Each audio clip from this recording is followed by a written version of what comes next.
जी अस्सलाम वालेकुम dear students. Last lecture में हमने सेट को डिस्कस किया था कि सेट क्या होता है, इसकी टाइप्स क्या हैं, इसको लिखने के मेथड कौन से हैं। पावर सेट को भी डिस्कस किया और सबसेट को भी हमने डिस्कस किया। आज उसी का हम एक इम्पॉर्टेंट टूल डिस्कस करेंगे, वेन डायग्राम।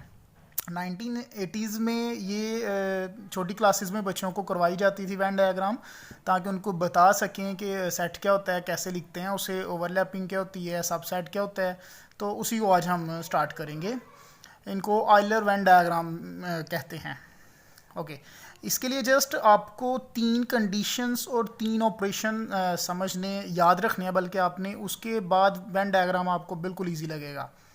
सिर्फ 3 ऑपरेशन और 3 कंडीशंस का आपको पता होना चाहिए, राइट।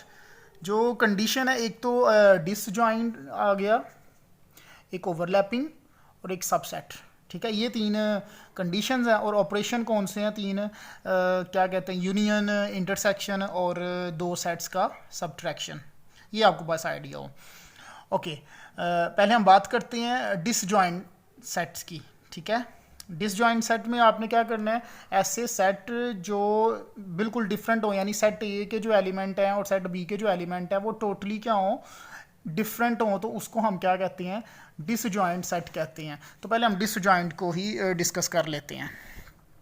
ओके, डिसजॉइंट में आपने किस तरह से, अच्छा, ये जो रेक्टेंगल शेप है इसको हम यूनिवर्सल सेट कहते हैं। यूनिवर्सल सेट को हम डायग्राम में कैसे कहते हैं, एक रेक्टेंगल शेप बना देते हैं और जो सेट होता है उसके लिए हम सर्कल यूज़ करते हैं। कुछ भी हो सकता है, लेकिन एक रेगुलर शेप्स हो तो वो आसान होता है।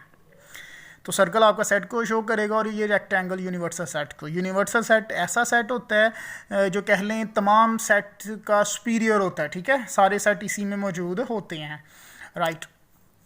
ओके, डिसजॉइंट में आपने क्या करना है, ए सेट ये है और बी ये है, दोनों सेपरेट हैं क्योंकि दोनों ही डिफरेंट है। डिसजॉइंट सेट में कुछ भी कॉमन नहीं है, इसलिए हमने इसको अलहदा लिखा और इसको अलहदा लिखा है। ओके, यूनियन जब हम करते हैं तो यूनियन में आपको पता है वो एलिमेंट भी आ जाते हैं जो ए में है और वो भी आ जाते हैं जो बी में है।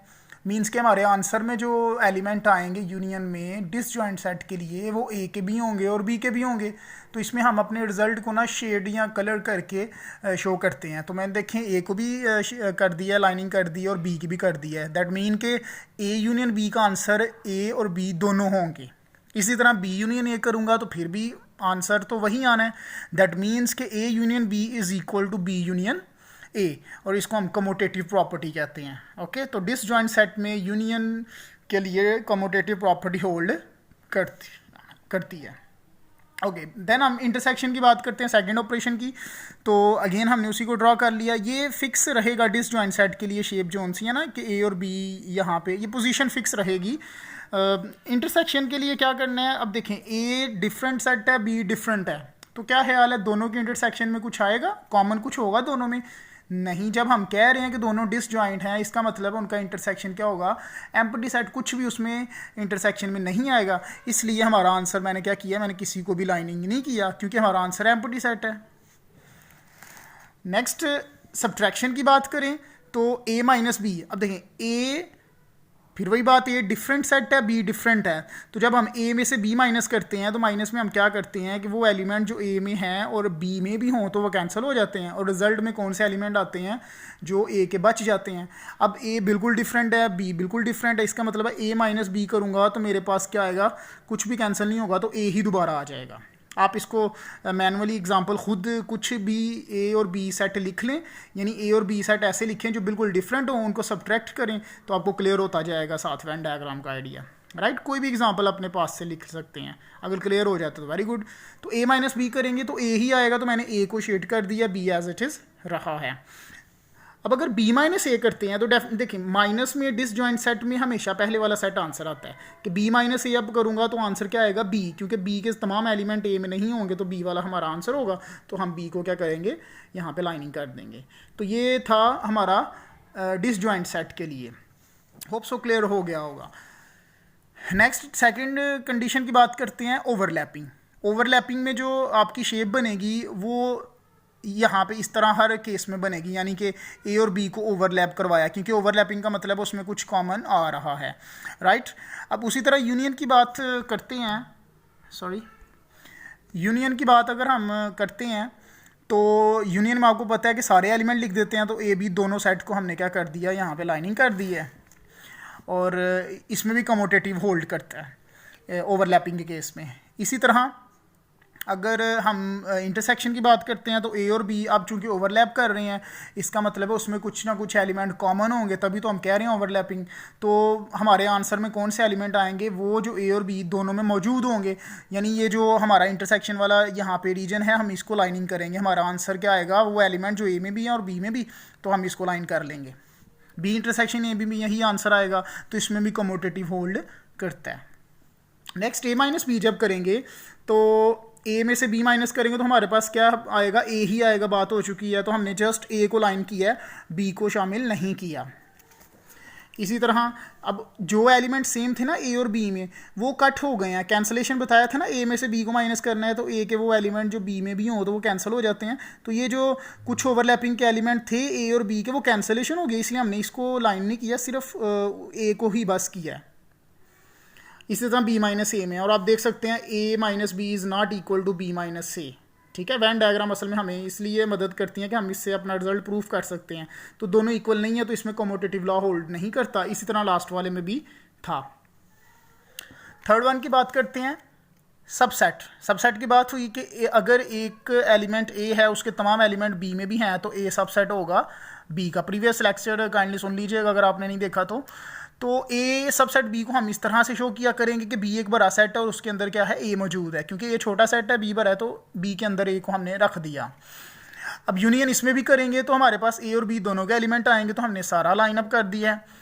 और इंटरसेक्शन में क्या है, अब देखें, ए हमारा छोटा सेट है, बी बड़ा सेट है, यानी ए के तमाम एलिमेंट बी में मौजूद हैं। तो जब इंटरसेक्शन करेंगे तो ए वाले ही एलिमेंट आ जाएंगे, राइट। तो ए को क्या कर दिया हमने, लाइनिंग कर दी है कि लाइनिंग जस्ट रिजल्ट को शो कर रही है। अब कलर कर सकते हैं, शेड कर सकते हैं। इसी तरह बी इंटरसेक्शन ए करेंगे तो अगेन आंसर तो हमारा ए ही आना है, क्योंकि ए के सारे एलिमेंट बी में मौजूद होने हैं। तो इसमें भी कमोटेटिव प्रॉपर्टी होल्ड करती है। ओके, सब्ट्रैक्शन की बात करेंगे तो ए माइनस बी, अब देखें ए स्मॉल सेट है, बी ग्रेटर सेट है, ओके। तो ए के तमाम एलिमेंट बी से कैंसिल हो जाएंगे, तो बचेगा क्या, कुछ भी नहीं। तो हमने इसको ऐसे ही रखा है।